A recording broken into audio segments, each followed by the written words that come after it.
All right, welcome back. The show is interactive. We have a lot of conversations I want to have this morning. Wherever it is that you find yourself, there must be some kind of challenge that a lot of us are going through this morning, particularly because the drivers, the unions are on strike. And, what's happening is that a lot of people are stranded. Some people are actually driving, though. Some churches are driving. And it looks like those who are not on the roads are upset with some of those who are actually decided to keep driving. And so we're going to have, try and get a full picture of what's going on around the country. But if you happen to be watching us either online on regular TV, do send us a WhatsApp message. We do want to hear from you and know what it is that you're experiencing in your community, whatever area you find yourself. 0550-585-832. If you happen to be, on social media, use the hashtag Breakfast Daily as well. Yes, indeed. So, yeah, we've been getting lots of messages from people saying that, for instance, the Ablekuma Awoshi Road has been blocked by drivers. Ayalolo buses carrying passengers have also been blocked with huge tires, preventing them from moving. The human traffic is unimaginable and annoying. Open pickup vehicles are forced to drop off passengers. The road blockage is affecting private vehicles as well. People are even lying on the streets in the outer lanes to prevent vehicles from moving. So it seems like it's pretty serious in certain areas. Yeah. Well, we have a story here on citynewsroom.com. I want to read that quickly for you. The commercial transport operators begin sit-down strike today. The Coalition of Commercial Transport Operators will, from today, Monday, 6th December 2021, commence an indefinite nationwide strike to protest the high cost of fuel prices in the country. This comes after the drivers wore red armbands for about a week. According to the operators, the government has failed to heed their request to scrap some of the levies on fuel to cause a reduction in pricing, hence their decision. Speaking to City News, a representative of the group and the head of communications of the Ghana Private Road Transport Union, Abbas Imoro, said the action is an indication to the government that their concerns must be addressed. And I quote, "We have realized that they, government, are not taking us seriously. Hence our insistence to make sure that we start the strike on Monday, December 6th. Maybe when we start the strike and they realize how serious we are, they will start taking us seriously. We can't tell how long the strike will take, but we have further plans which we cannot reveal now." Abbas Imoro implored Ghanaians to bear with them as they embark on this sit-down strike. He argues that the decision is not to punish passengers, but to fight for better working conditions for drivers. "We are pleading with the citizens that we care about them, and that is why we are embarking on this action for our collective good. We want to assure them that we enjoy the driver-passenger relationship and that we have no bad intention to punish them." All right, and it goes on to talk about the fuel pricing and all of that. But I'm curious by a comment he makes here that he says here that they are doing it for the common good. Now that means that prices should come down, and I guess the argument would be that then if fuel prices come down, if it's for the common good, then it means that transport fares will also come down. Or it's for the common good. Otherwise, I don't see where the common good is. We spoke with some members of the union. This was when they were thinking of embarking on the strike, and they were basically serving notice, and they were they put the red bands on their cars, and they said, which I actually didn't realize, they said they hadn't increased their transport fares since 2009 or so. And I thought, really? And they said that even though the fuel prices have been going up, they've kept the fares the same. So they don't want to have to increase the prices because they feel it will impact customers and consumers adversely. So they want to keep the prices the same, but the government has to reduce the fuel prices so that they can keep the prices the same because they haven't increased the fares for so many years. So I get the sense that they just want to maintain the price, not reduce it, even if the fuel prices come down, because so they can recognize a bit more profit. So at least keep their profits stable, because we all know prices keep going up, and if you haven't increased prices in that long, that's a pretty long time to keep your prices the same. But if you've been using trotros, prices have been going up. So I don't know where they're coming from. I don't know what that was about as well. So fuel prices. But I'm saying if fuel prices are going up, increase the transport fares and let's see. That's another way of doing it. Yes. And the government could respond to that as well. Exactly. The shutdown of service, that's tough. Yeah. That's tough. Our colleague Philip Nilate is joining us and bringing us some updates from what's happening in the field. Philip, good morning. Hello, I can hear you. Good morning, Philip. Okay, so to start with, this is Ablekuma Kev, and the situation is very dire because the police are here in their numbers, but they are finding it very difficult to control the drivers. Every vehicle that is being found here, actually, they make sure that passengers are not in the vehicle. They are trying their best to ensure that nobody here is on board on the public transport. So that is the situation here at Ablekuma Kev. I'll speak to some of the protesters, find out from them what exactly they make of it. The police officers are finding it very difficult to manage the situation here. Every vehicle that you can find here has to be a private vehicle, and no passenger must be in it. But here you can find it. Some individuals are protesting, and it looks like it's becoming chaotic. And I'll still want to. Are you going to work this morning? No. Okay, I'll still find out from some of them and speak to them and find out from them what they make of this action. But Kokui and Kweku, what I can tell you here is that Ablekuma Kev is very chaotic. Let me give you a little background about this particular place. Communities in there are in Sakina, Joman, Manhia, Boko, and its environs. So we have a lot of individuals staying in there. All of them have matched up here trying to find a vehicle to their various workplaces and their destinations. But the drivers here are up and saying that they are ensuring that no individual is able to commute from this place to his or her workplace. I personally had to move from Olebu, walk to the Ablekuma Kev, and I can tell you for a fact the police officers are finding it very difficult to manage the situation here.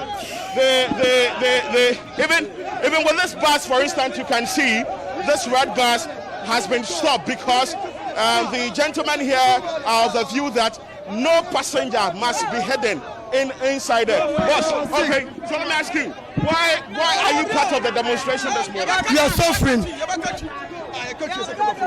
We are suffering. I cannot say. And I can tell you, they are in their numbers. They are in their numbers. They are in their numbers. And this is what they've been doing. They stand on your vehicle, they'll destroy your vehicle. The police is finding it very difficult to control the crowd here.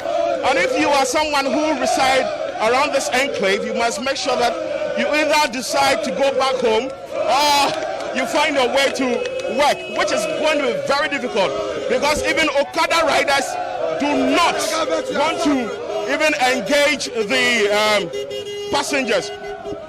Any Okada rider you see will tell you that I'm not moving and I'm participating in this particular exercise. So I can tell you for a fact, Ablekuma Kev is very, very chaotic this morning. Let me speak to this gentleman. What is your name? My name is Mano. And why are you embarking on this particular strike? We are here because we are mates. We are working. But the situation is very hard for us. So what we want right now, we want the government to reduce the fuel for us. That is what we are suffering. All of us, we are suffering. So we plead reduce the fuel for us. That is our problem. Why are you stopping vehicles up that move around this place? You know why? The problem that we are having right now. Listen, the problem that Listen. Yeah, how you know say? Yes, sir. Abano. Anti petrol no so my kakra. Timamufono no bread. Because a Juma and ya Juma, I to be money. It is a brain of a petrol no buono cosra. Yansu ya Timu ya bread. It's a buying on Tissomaye. Anti petrol no buono so am maye. Say cement no boy thing. Say I'm speaking to them, finding a very they are in their numbers. I can tell you for a fact. They are here in their numbers.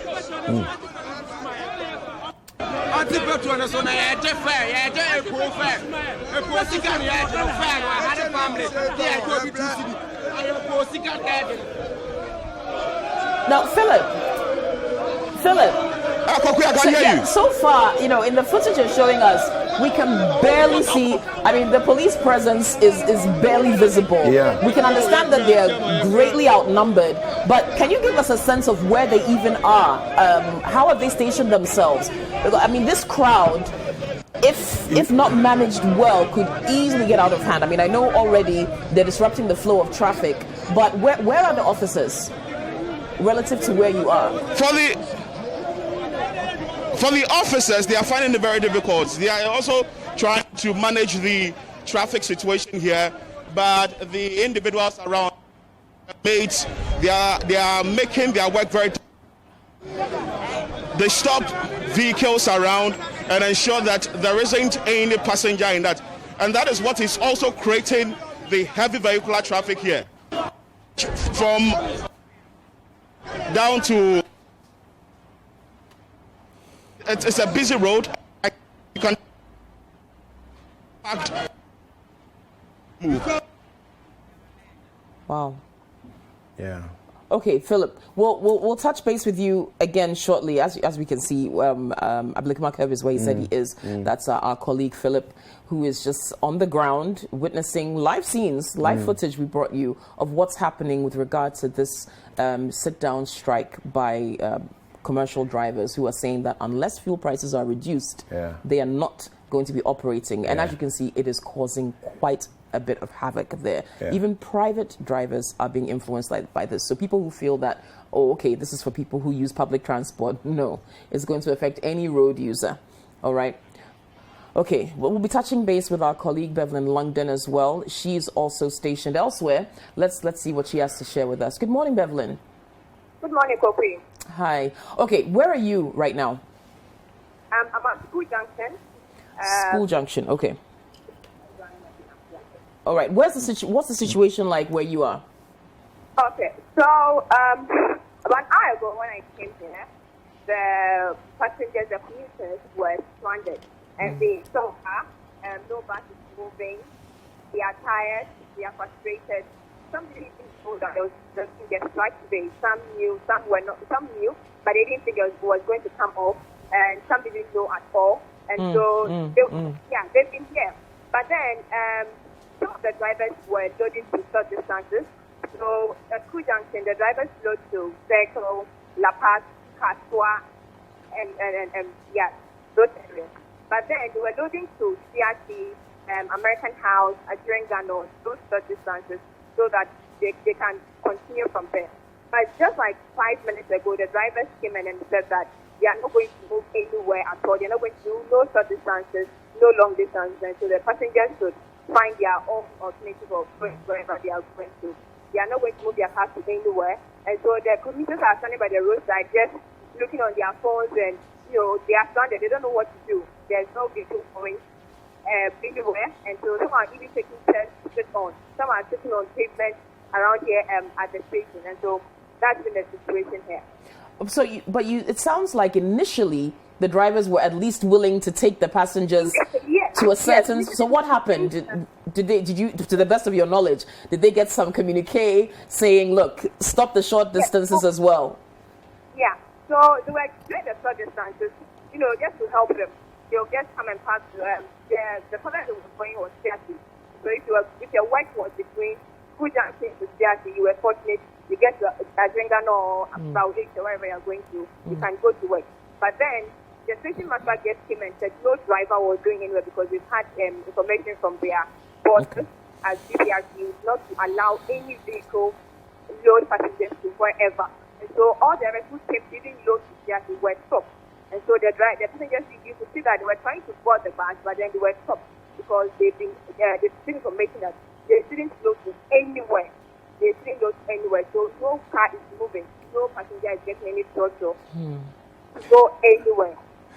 Beverly, we understood early on that we had some situations where there were high capacity buses like Ayalolo, for example, loading some commuters and being stopped or frustrated by the drivers and mates. Do you have anything like that happening over there at the Ayalolo School Junction? So actually here, I've seen any Ayalolo bus, but then when I spoke to the station master, he told me that some of the buses that were loading to La Paz initially were stopped on the way, and the passengers dropped off the bus because they were not supposed to go to La Paz and Kaswa and Fleki. They are not supposed to work today at all. So it's not even Ayalolo buses. For here, it's the normal commercial buses. The normal commercial vehicles that were stopped on the way. So if you're loading to La Paz and then you are caught on the way going to La Paz, the passengers were asked to come down and then you move with an empty bus. So they are really serious about this, and that's what they've done here. Oh, goodness me. Thank you for those updates there. We'll come back to you and speak further on this matter. Now, Kokui, I have a challenge. We've recently made a big deal about the Public Order Act, haven't we? The police have, in the case of demonstrators blocking the road and saying that, the road, if you're going to go on a demonstration, fine, go on the demonstration, but don't prevent people from free access. What we saw in the footage there is a clear preventing people from free access, right? Deliberate. But we don't see a full show of the police might on the ground. We don't see police vehicles. In there, I would have counted maybe 4 policemen. 4 policemen in that footage that we saw. The wide pan that the cameraman did, about 4. There could be more there that we didn't see on camera. But I'm saying that, like you commented on that, the presence of the police as a force, as a unit, having their presence there to control the crowd. Where is that? And does the Public Order Act not come into play in these circumstances? I'm not sure. I'm asking questions. I'm just curious because, again, this, for me, one of the messages that we got about Ayalolo buses also being prevented from moving, that's unacceptable. No, I don't care what your grievance is. It's unacceptable, right? You want the government to listen to you and pay heed to you. So you do it, but you have to do it in an orderly fashion. So whatever message has come down from the head of the GPRTU, the managers of GPRTU, it has to trickle down properly. And the people on the ground have to follow accordingly. But you see the mates and the drivers there, they are just doing, they are doing their own thing, So, that's where my challenge is, I would hope that, the police administration perhaps it's difficult because there are so many, people travel on all roads. Yes. So how do you distribute personnel such that that at Ablekuma Curve there's going to be this number needed? So I would hope that within the next few minutes they would get a sense of how many officers they need to send where. The people we see there are probably the usual MTTU officers who are there to direct traffic, but it's obvious that they need backup. They need some support. Let's hope and pray that they're being dispatched as we speak to some of these hotspot areas to at least clear the way so that traffic can flow while they deal with the situation of the bus blockage. Some routes are completely unscathed. They are untouched. Some routes are untouched. So this morning, and I don't know if it still pertains, but this morning from Newtown all the way to Accra, there's nobody stopping anybody. They are transporting. So I wonder, and just outside our window here in the studio, you see Accra, the vehicles going from Adabaka to Accra. You can see trotros, and I just saw an Ayalolo bus moving. Okay. So let's see how it goes. As Bevelyn said, where she was around School Junction, initially the drivers were moving. Then they got the call. It's like, Charlie, stop it. You're part of us. Yeah. We're laying down our tools, or we're putting our keys down. Stop driving.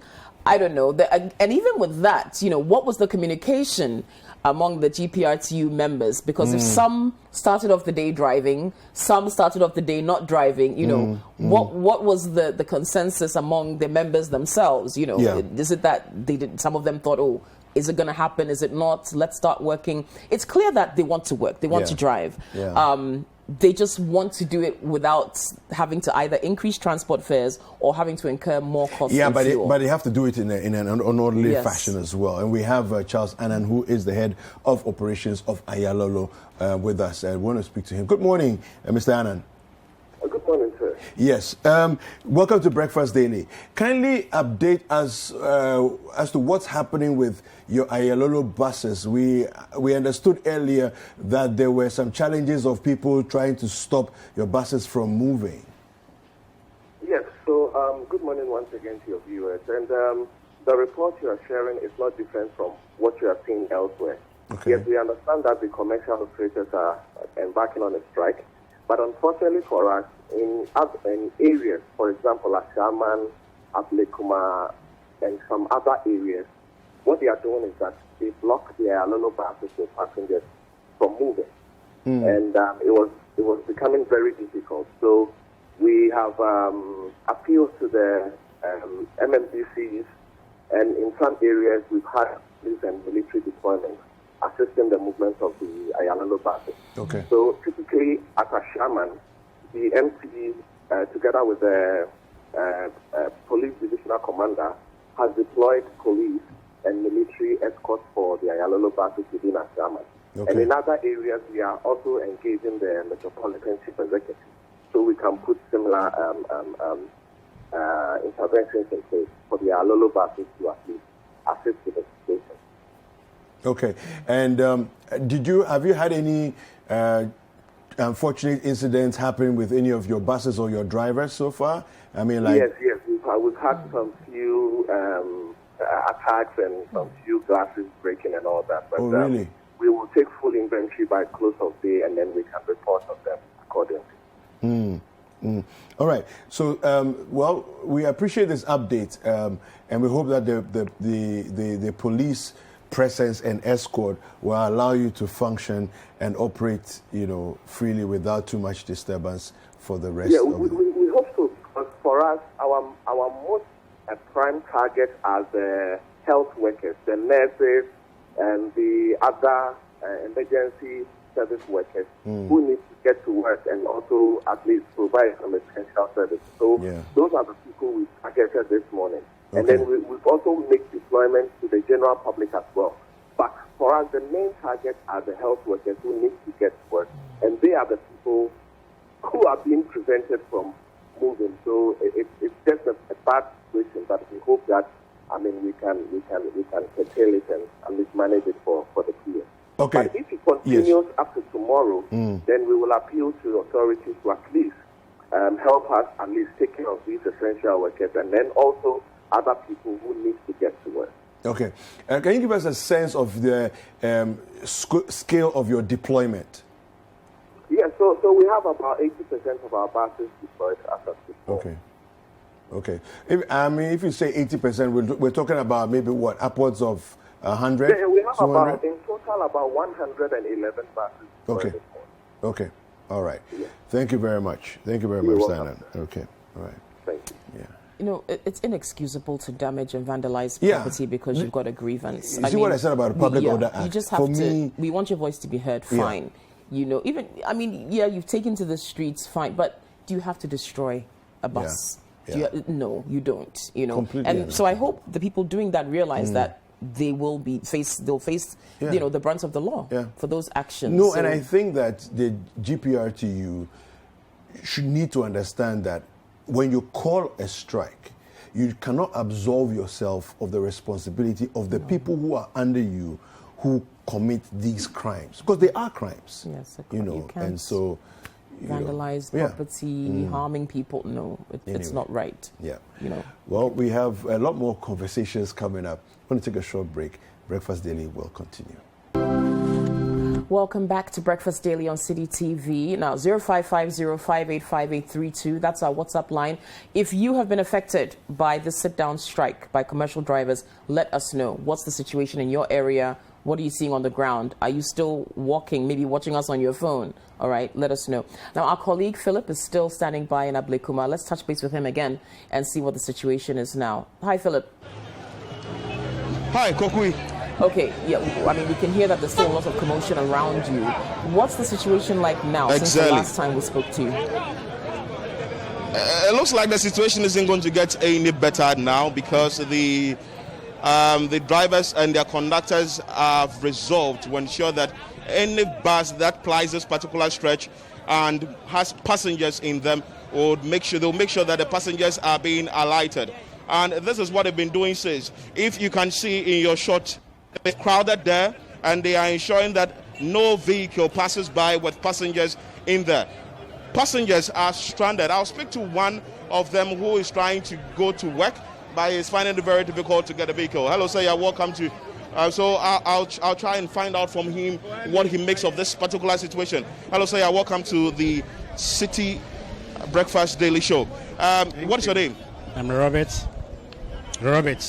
And where are you moving to from this place? Well, I'm going to Abelempe. But unfortunately, when we got here, I realized what is going on, and we all witness what is going on over here. And I don't know.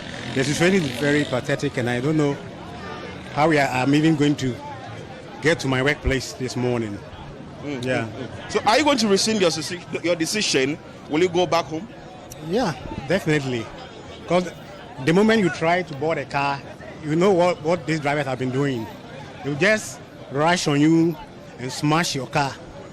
So the best thing is to go back home, go and rest.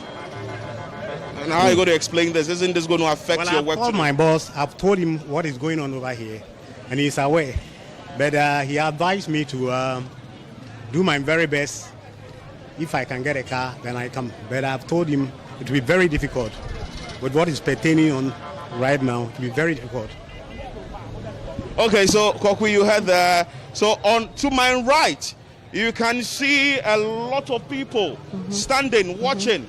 Most of them are made up of the passengers who are supposed to go to their various workplaces this morning, but they are finding it very difficult to go to work. And the situation here isn't going to get any better, because the drivers have resolved. They've made their decision to ensure that no passenger is being moved from this place to their various workplace in their commercial vehicles. I'll still speak to some of the stranded passengers, find out from them what they make of this. I know most of them are still thinking of rescinding their decisions to go back home. Madam, you are welcome to the City Newsroom. What is your name? I'm Mercy. Mercy. Are you a passenger and you are moving to your workplace this morning? Yes, but as it stands, I've been here for almost 2 hours, so I've given up going to work. You've been here for 2 hours? Yes, so I'm just watching what is happening. So now you've become a spectator? Yes, I'm just watching what is happening, but I'll soon go home. You go home? Yeah, it's very obvious that we won't get a car to go, so yeah. Have you communicated to your boss about the situation here? Yes, I have. And what did he say, or she say? We are actually on a call as I'm speaking to you now. I'm on Zoom call, so when we finish with the meeting, I'm sure she will address it. Okay. Probably we'll work remote today. What if the situation persists tomorrow, the next 2 days? What will you still do? Okay, we operate a hybrid company, so I'm sure we'll do remote till everything subsides or something. Yeah. Okay, so you heard that Mercy also gave her account that she won't go to work, but she would make sure that the work is done virtually. The situation here at Ablekuma Curve is very dark. The police, you can see in your shots there. Yeah. Yes. Sorry, very quickly. What about school children? Are you seeing any school children who seem to be stranded or having trouble getting to school as well? Exactly. There are school children around. But, within this period, they will change their mind. They will go back to their various homes.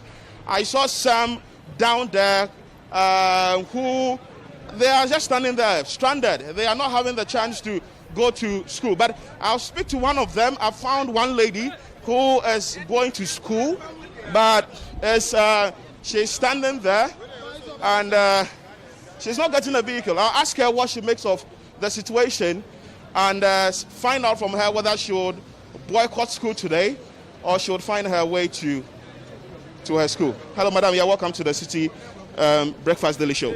Thank you. What is your name? Sherifa Mohammed. Can you speak up a little for me? Sherifa Mohammed. I know you are going to school today, and your school is located at Awoshi.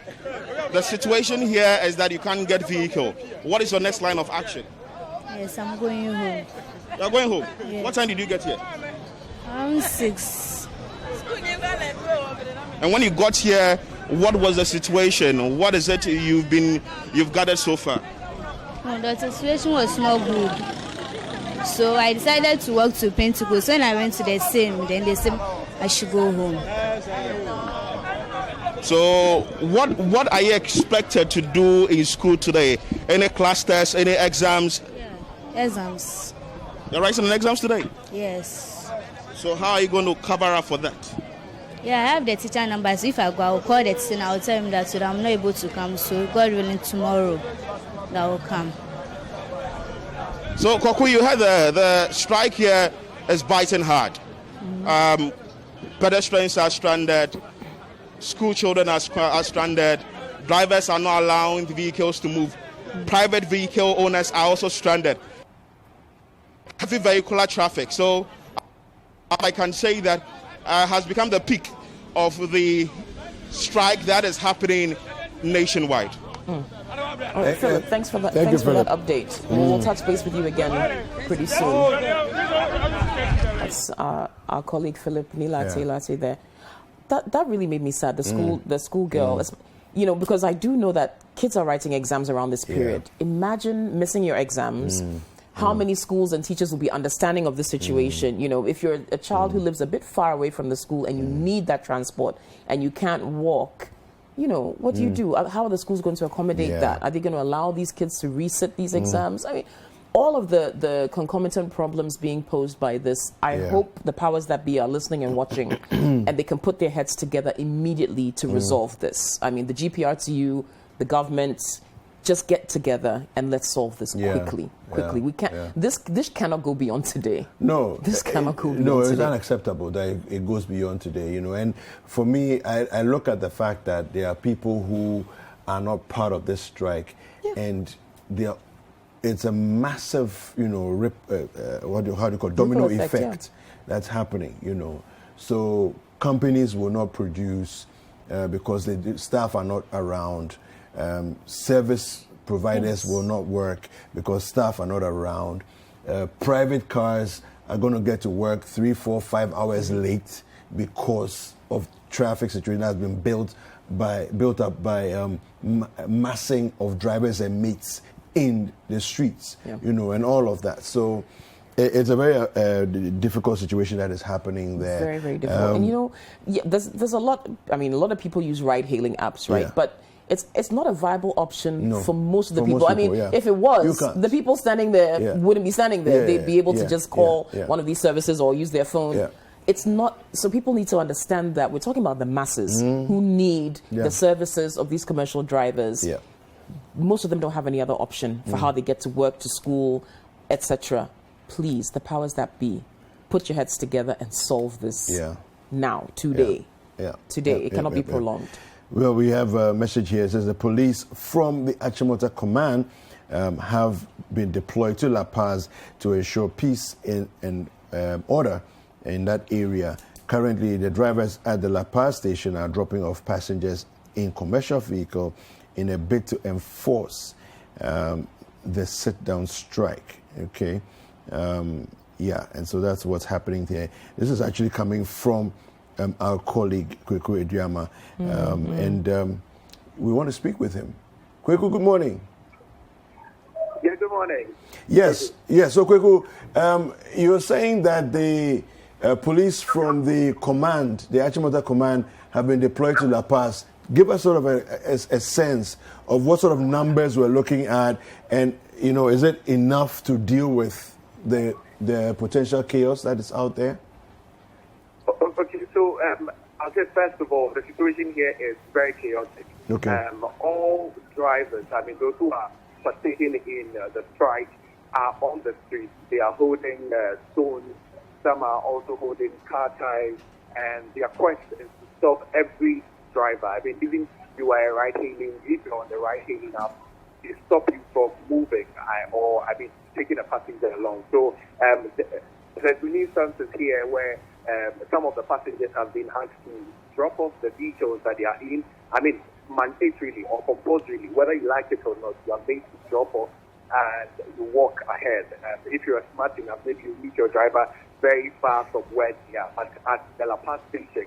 That is what they're doing here. Now, talking about the police who have been deployed here, I got here some 15-20 minutes back, and I chanced on these policemen. They were numbering about 5 to 10 of them. And what I saw them doing was to direct the traffic and to also stop drivers who are violently stopping other drivers from picking passengers. So they are trying to ensure that peace and calm is restored here. But I would say that they've been overwhelmed. So they drove off. I don't know if they are going for more people to come or more like a reinforcement or not. But as I speak to you, the police officers have left the scene and the people are back to doing what they were doing initially. So now, if you are a motor rider, you are stopped in your track, you are not meant to go, you drop off your passenger. If you have to give your passenger balance or to refund the money to the person, you do that, you go, or else you will be, you bear the brunt of the people. There's been instances also that some of the drivers who refuse to drop off their passengers have had their windscreen broken and destroyed. So there are images to that. And these people were relented. They said they were not going to give out their passengers because they were not. These people they claim are their relatives and they were taking them to work. But from the drivers here, everyone is supposed to be either you are on foot or you don't go to work at all. They want to ensure that their strike is good hold. So that is the situation here. But I'll say that the police at the moment are not at peace. So the people are going on with what they are doing. I'm even hearing some of them who are still instructing their members that they are not relenting on this thing. They are going to push all the way through till they get something better from government. All right, Kweku. It seems very challenging over there, and I think my biggest question that I have, is the people who are they are forcing drivers, even in ride-hailing apps, using those vehicles to actually disembark. I find that very problematic.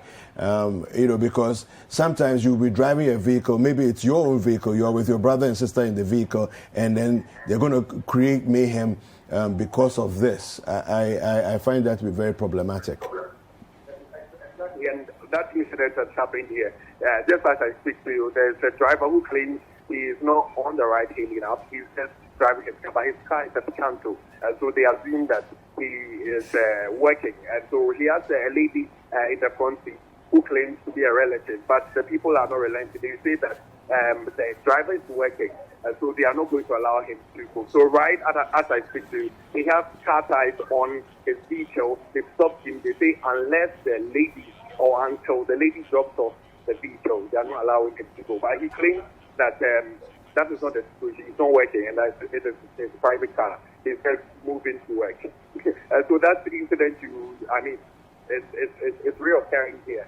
We're just hoping that it won't turn any more chaotic. All right. Kweku, thank you very much for that update. We'll come back and speak with you later on. So that was our colleague Kweku Eduama Ansa at La Paz, and it's not looking good. It's not looking good. And then for them to accost vehicles that they suspect to be using ride-hailing apps, they're taking this No, I think they are hurting their own cause. Yeah, they are hurting their own cause. When you start attacking people, vandalizing, you're hurting your own cause. You're overstretching it, and I think the leadership needs to call people to order. I personally have no sympathy for them when you cross a certain point.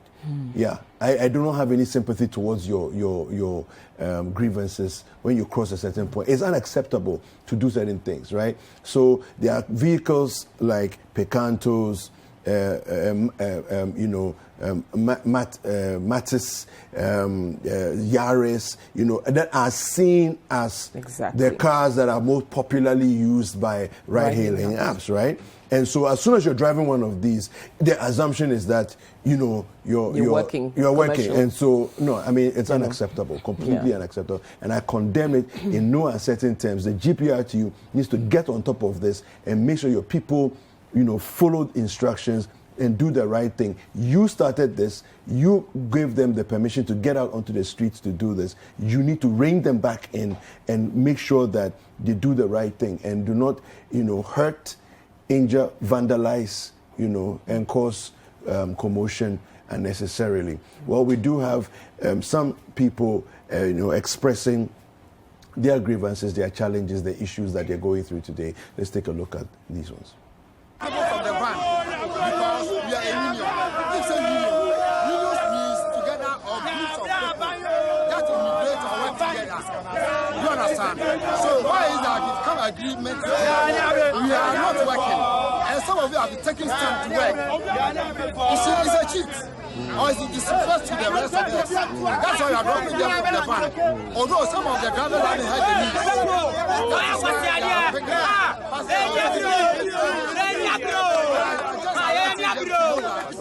Yes, we are on demonstration. They come and join us. For the government to hear our cry. But they are not respecting our voices. Why? They thought that we are not educated or we have the degree as they have. That's why they are cheating us. So now we have come together that none of us to work. Sure. So it means that any driver who come with passengers will be dropped off. Yes. Why? The reason is that the person may not know that we are on demonstration. That is why. So now, if you pick up or if you take up any passengers, they come across to the station, they drop them down. So you come and join us because we are a union member. You see, whilst you're a union member, you have to go by the rules and the regulations governing the union. Sure, but don't you think it is illegal? I mean, if it's not illegal. We haven't attacked the passenger, we are attacking our member. Okay. Before we agree to join the union, it means we agree to accept the rules and regulations. That's the chairman's issue. My name is David Sakomboate. David Sakomboate? Yes, please. Okay, what do you do? Actually, I'm a medical doctor trained from Cuba, but I haven't started working yet. Okay. So, how long have you been at this station and what has been the situation? Well, I live just around the corner, but I usually don't take this route. It's been like a month now since I used this route, and this morning I came in. We are having problem with transport, so I don't really know if you are going to get transport now or maybe later. I don't really know, so I'm just waiting. And what information have you picked up so far with regards to the situation here? Well, I just got here, so I didn't even know they were on strike today. You didn't know they were on strike? I didn't know they were on strike today. So I just got here. I've heard they were going on strike, but I never knew it was today because they made it previously and they didn't actually go on strike. So I didn't know they started strike. Right? I'm just here waiting to see if any car comes around. If not, then I'll have to change my route. You have to change your route, but it's all drivers, so how are you going to get to it?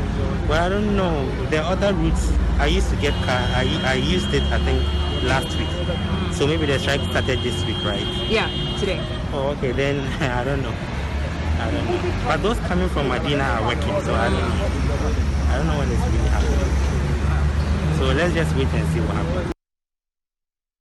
And then, where you were headed originally? Okay. I'm Albert Jabin. I'm heading to the Accra Circuit Court. And I've been here for about 20 minutes now. And it's difficult getting a car. Even the station cars that those at the station are loading, it's even a problem now. They are not even getting the car to help us get to our destination. So we are all struggling to get a vehicle to our various destinations. Did you know about the strike? Okay, I heard of it, but I didn't know how severe it was going to be this morning. So then how are you planning to get to work? Okay, we are hoping that probably some cars will pass by and offer us the ride to our various destinations. So we are praying that probably by God's grace we will get a car to our workplace, God willing.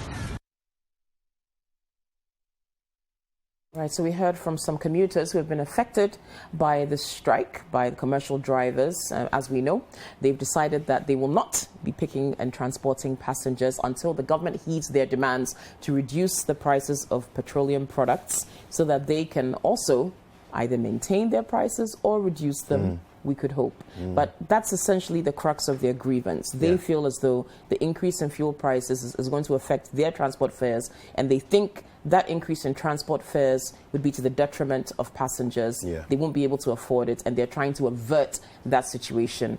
But they're doing it in a very interesting way. I mean, the strike is one thing, but violent acts, vandalism is another. I think to be fair, I mean, look, you're saying that, look, nobody's dealing with this matter, and so we will stand up and be counted as people who want to deal with this matter, right?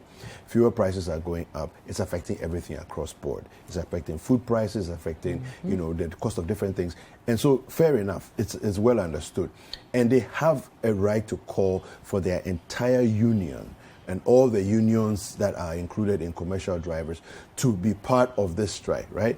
The whole idea is let's force the hand of government to reduce, take off some of the taxes so that the fuel prices come down, right? Now, they are not saying that they are going to necessarily reduce transport fares. They are saying that so that they don't have to increase transport fares. Good call. My challenge is, why are you smashing people's windows? Why are you smashing people's cars?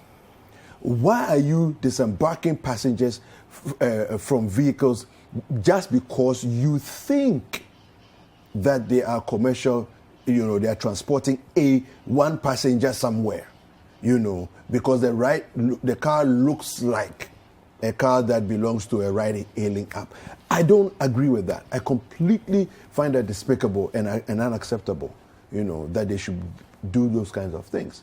And I think that for me, at that point, there's a departure from the support that I would otherwise say, listen, you know what, this call you're making is right, and let's be behind you. At this point, I'm saying that this is where I depart, from supporting.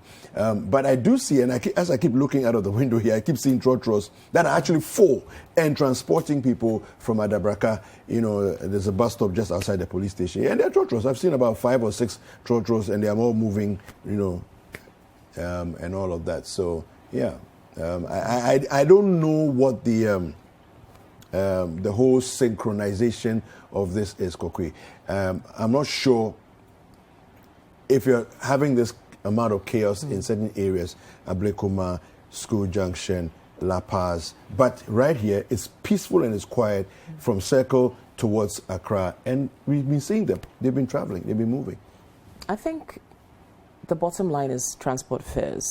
Have the discussion. So it's one of two things. Either they're going to continue the strike or they're going to have to increase their fares and see what happens after that.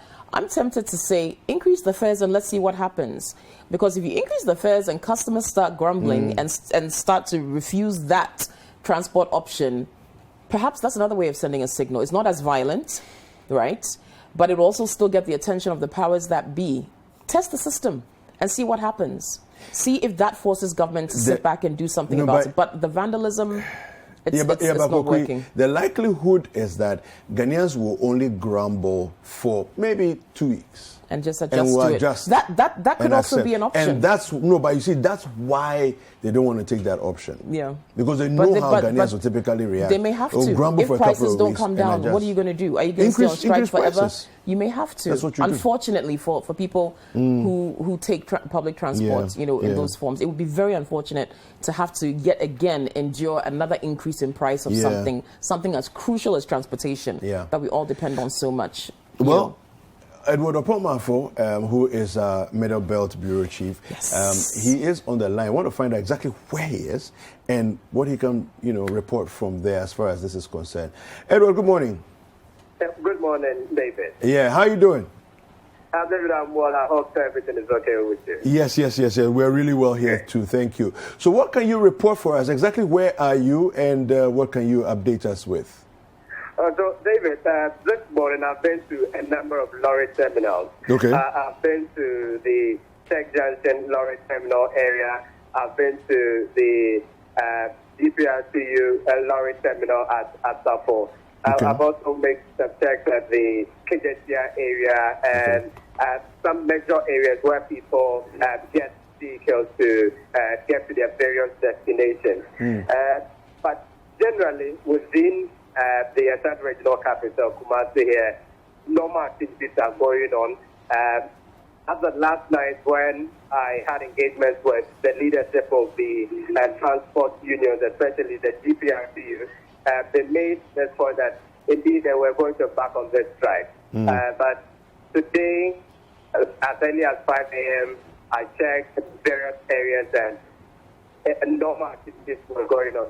And some drivers that I spoke to earlier indicated that indeed their leadership informed them, but they later told them not to embark on the strike. And when I spoke with the GPRCU Ashanti Regional Chairman, indeed he confirmed that just somewhere late last night, they had engagement with the Chief of Staff, Madam Premo Pari, and some of their members are supposed to even meet them this morning to discuss the issue. And so they have indicated to their members not to embark on strike. So as I speak to you, David, major areas in Madrid Transit, you'll get to see people, that's passengers who are stranded at various bus stops. That is not the case here as I speak to you now. Wow, this is very interesting.